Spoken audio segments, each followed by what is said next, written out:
Let me take you back to a time in my life when I thought family meant unconditional love and support. Growing up with my sister, I was always in her shadow. She was the golden child, the one who could do no wrong. Perfect grades, perfect behavior, perfect everything. My parents showered her with praise, and no matter what I did, it always felt like I was being compared to her.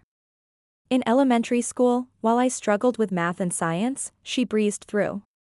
She'd always have the highest grades in the class, while I had to work twice as hard just to keep up.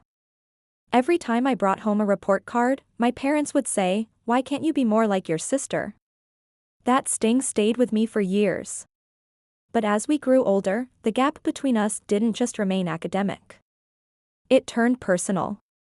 My sister began to bully me, not in the traditional sense, but in a more subtle, emotional way.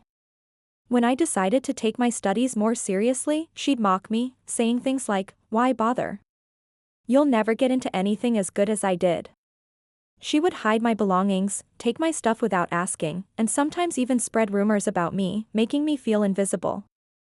She didn't want me to succeed, and it became painfully clear. It wasn't just sibling rivalry.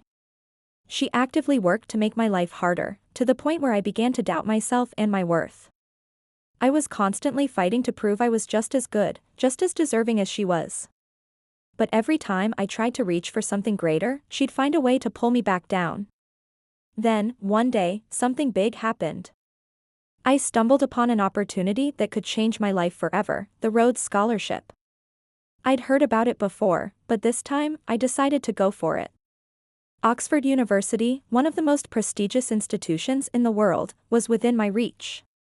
This scholarship was my chance to finally prove that I was capable of achieving greatness, not just in my family's eyes, but in my own. I threw myself into the application process, determined to make it happen. I spent weeks preparing, perfecting every detail. Late nights of research, countless revisions of my essays, and countless hours of practice for the interview. It was the first time in my life that I felt like I was working towards something that was all mine. There was no competition from my sister, no need to compare myself to her. This was my dream. The Rhodes Scholarship was my shot to escape the shadows of my past, to step into a future where my potential wasn't dictated by my family's expectations or my sister's jealousy. I was so close to achieving this dream. But just days before the interview, days before I was supposed to board a plane to Oxford, my sister did the unthinkable. She stole my passport. At first, I thought I had misplaced it. I searched high and low, through my desk, my bags, and even the most unlikely places. But no matter where I looked, it was nowhere to be found. Panic set in, and I rushed to tell my parents, thinking they'd understand and help me find it. But that's when the real betrayal happened. My parents didn't react the way I expected. Instead of being supportive, they took my sister's side. "She's your sister. She wouldn't do that," they said. I couldn't understand it. How could they believe her over me? How could they ignore the fact that she had always resented me, sabotaged my successes, and now, in the most extreme way possible, had stolen my passport just days before my future was about to change forever? I was crushed. Not only had she taken away my passport, but now I was facing the reality that I might miss my chance at the Rhodes Scholarship. All my hard work, all my dreams, were slipping away, and the people I thought I could count on were standing by, indifferent to my plight.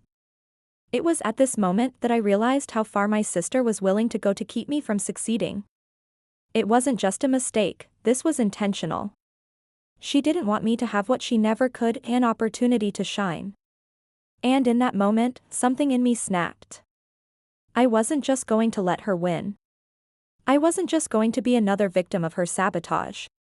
She had pushed me too far, and now, I was going to take control of my future, and I wasn't going to play nice anymore.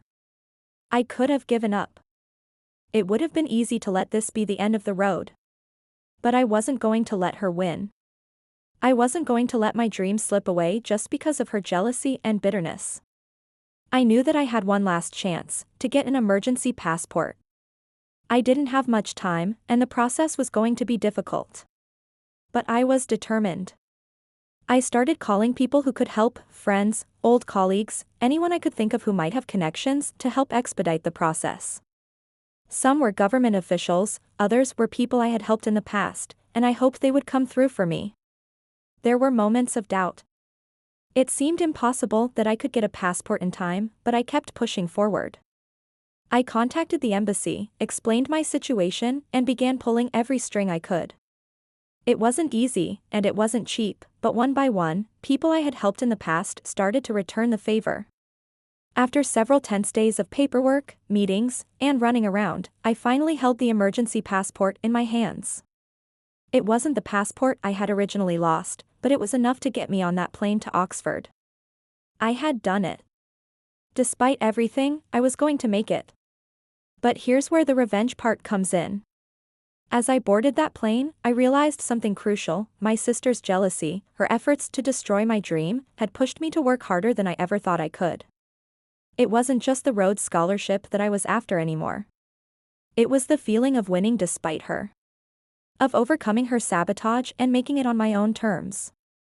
I was going to show her that nothing could stop me from reaching my dreams. The day of the interview arrived, and I was filled with nerves. My sister had tried to sabotage me, my parents hadn't supported me, and everything seemed stacked against me. But when I walked through the gates of Oxford University, I felt a sense of accomplishment that I hadn't experienced before. This was the culmination of years of hard work, late nights, and sacrifices, mine and mine alone. As I sat in the interview room, facing the panel of professors, I was no longer the self-doubting person I had been before. I was confident. I was ready. I had earned this moment. The interview was tough. They asked difficult questions, but I answered them with conviction.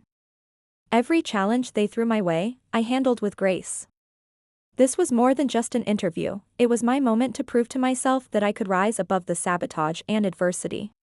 A few weeks later, I received the email. Congratulations, you've been selected as a Rhodes Scholar.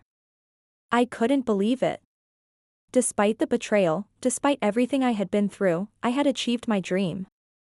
And as I read that email, I couldn't help but smile. My sister had tried to destroy me, to take away my chance, but I had come out on top. Not only had I won the scholarship, but I had also won the greatest revenge, proving to her, and to myself, that nothing, not even her jealousy and sabotage, could hold me back. This experience taught me one of the most important lessons in my life. No matter what obstacles life throws at you, no matter how much betrayal or sabotage you face, your dreams are yours to achieve. No one, not even family, can take them away from you unless you let them. My sister may have stolen my passport, but she couldn't steal my dreams. She may have tried to break me, but in the end, I rose above it all. This story isn't just about a scholarship or an interview, it's about never letting anyone clip your wings, even when it feels like the world is against you. So, if you're facing a similar struggle, remember, resilience is your greatest weapon. Stand tall, keep fighting, and never let anyone or anything stop you from reaching your dreams. No matter what, you can always rise above. And when you do, that's when you'll get the sweetest revenge.